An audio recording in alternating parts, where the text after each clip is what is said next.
Hi, my name is Rolf Wickland. I'm Presentation Software Director for Lumexus. I'm going to be taking you through both the flight attendant and passenger interfaces for the Batik Air system. We are going to be using this mini rack to demonstrate the system today. Let me show you what we have here. We have one video display unit, or VDU, that is used as the flight attendant panel. We have two panels, two VDUs that are used as passenger panels. And we have one VDU that is being used as a bulkhead. And this is our flight simulator software that we use so that there is flight data for the map and for the flight path being entered into the system. So this is the basic setup. I'm going to be taking you through all of the functions on the flight attendant panel first, and then taking you through all of the functions on the passenger system second, and then we will be including shots of the passenger screens in all of the different languages. This is the crew panel, or flight attendant panel. It has 5 main sections down the left side of it. It has the main section, the seats section, the prams section, the services section, and the maintenance section. Let's go back to main. This is the appearance of the panel before a flight is open. So when you first turn on the system on the ground, this is what you will see. And there's a button down here to lock the panel, and that can be used as the airline wishes. Some airlines like to have the crew lock the panel every time they leave the area, and other airlines leave the system open. Okay, we are going to look at the main tab now. The only two options if a flight is not open on the main tab is to open a new flight or to shut down the system.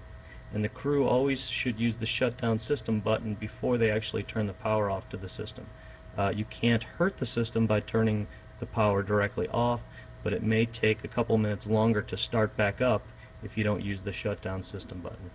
So let's go ahead and select open a new flight. At that point, it's going to ask us the length of the flight. You can choose short, medium, or long. The only current difference between these is that on the short and medium flight, you do not have the option to view movies. You can only view movies on the long flight. So let's go ahead and say long flight over 3 hours. And the system is asking for my badge number. This is the only time that you're required to enter a badge number, is when you are opening a flight. I'll put my badge number as 123. I'll say next, and now it is asking for the password.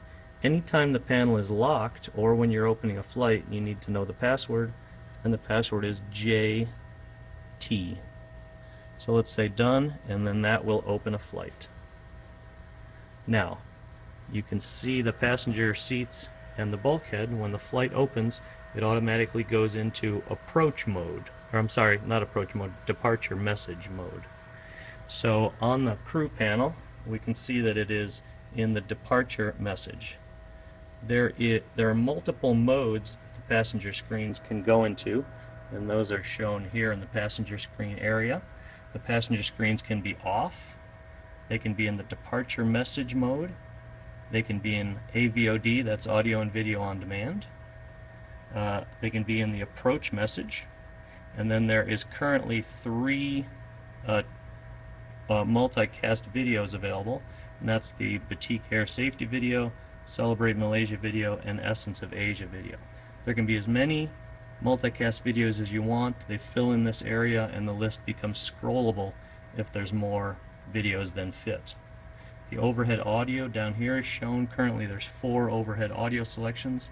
I just selected one of them, so when that is selected, you can see the volume becomes active over here, and you would hear the music on the overhead. So let's turn the overhead audio back off. Now typically on a flight, as the passengers are coming on board, you would probably have the boarding music on, and you would probably have it in the departure message, which is also shown on the bulkhead. And that is the sequence over an animated background that just welcomes the passengers on board, and the seat number is also displayed in the corner so they can make sure that they are in the correct seat. Let's look at some of these other modes. If I say off, you'll see the passenger screens simply turn off and the bulkheads stay on, and they display the map. If the map is currently not available, they would just display the Batik logo. Okay, so let's continue. Let's say that we are now in the air, and you'd either have these in their departure message or off, but let's go ahead and go into AVOD mode. You'll see the passenger screens switch to the GUI, and you'll recognize this. Shows the seat number here. This is where they make their initial language selection. At any time, of course, most likely while you're on the ground, you can do the safety video. So let's do that. You'll see that the safety video plays on the bulkheads and the passenger screens, and it also plays on the crew panel right here. You can modify the volume here. There's a default volume that you can also set for the entire plane.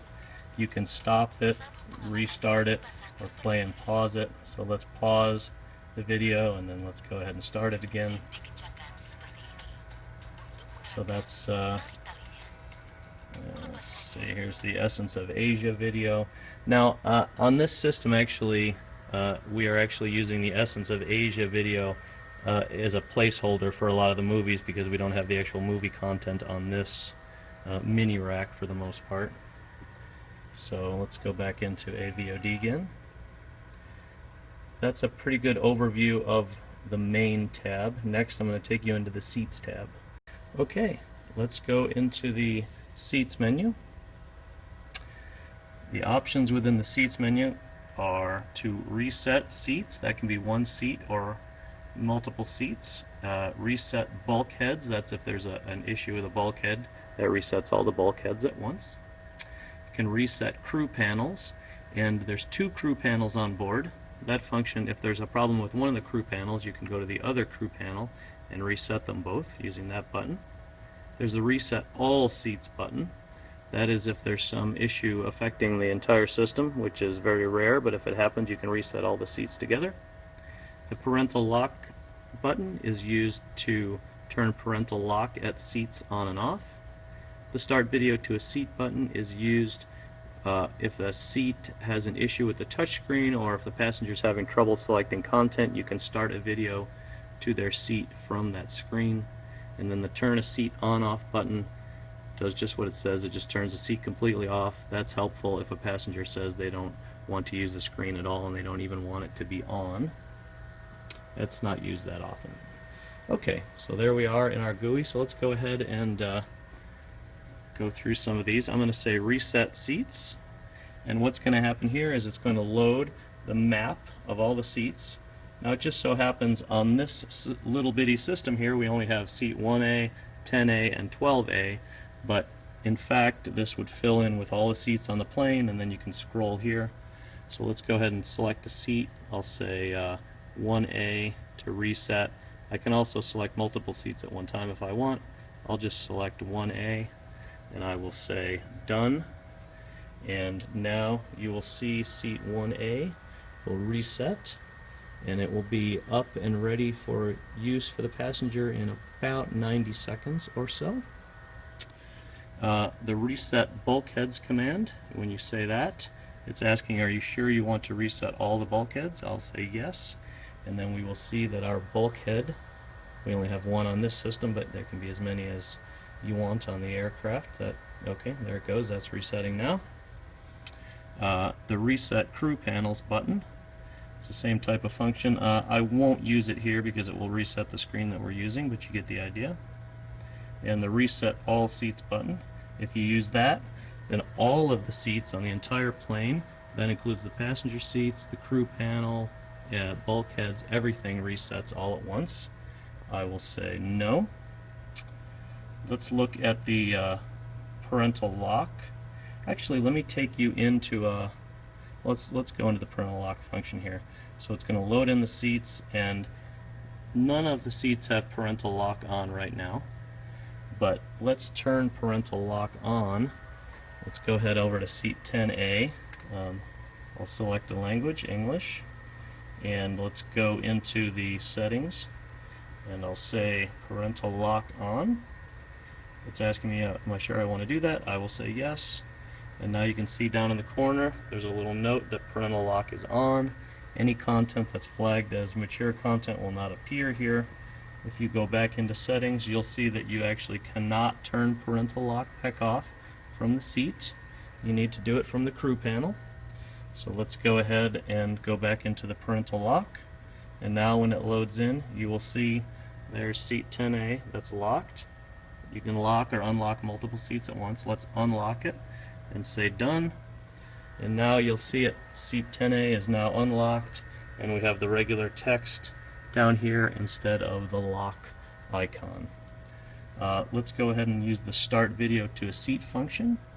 What happens here is a two-step process. You select your seat, let's say seat 1A, and you say next. And now it's going to give us a listing of all the videos on the system right now. You can scroll through the videos here.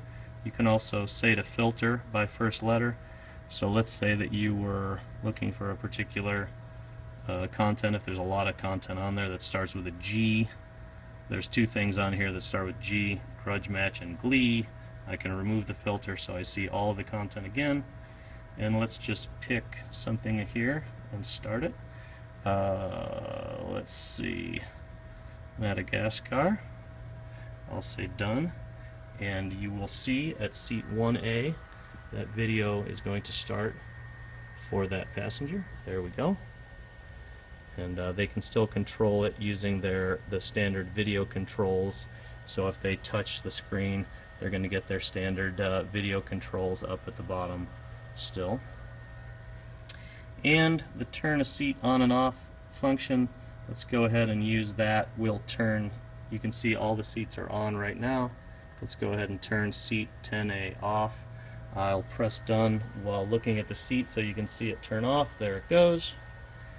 And let me go ahead and I'll turn it back on. There we go. And when I say done, you will see it come back on. There we go. That is the seats menu.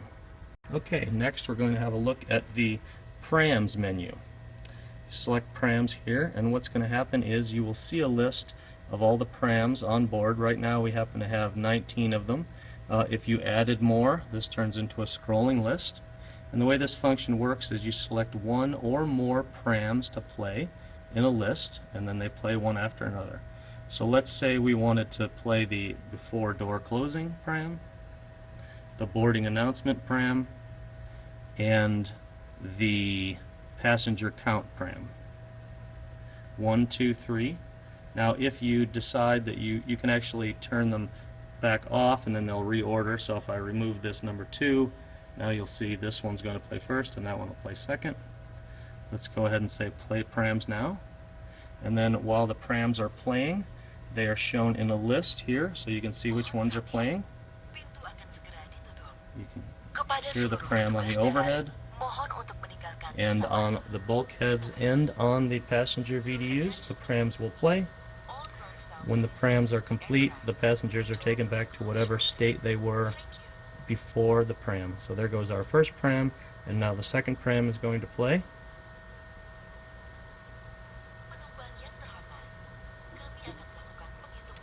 Now that took, because we're on a single video server in redundant mode right now, that took a little bit longer than it does on the actual system. On the full system, you'll see the prams play immediately in the list.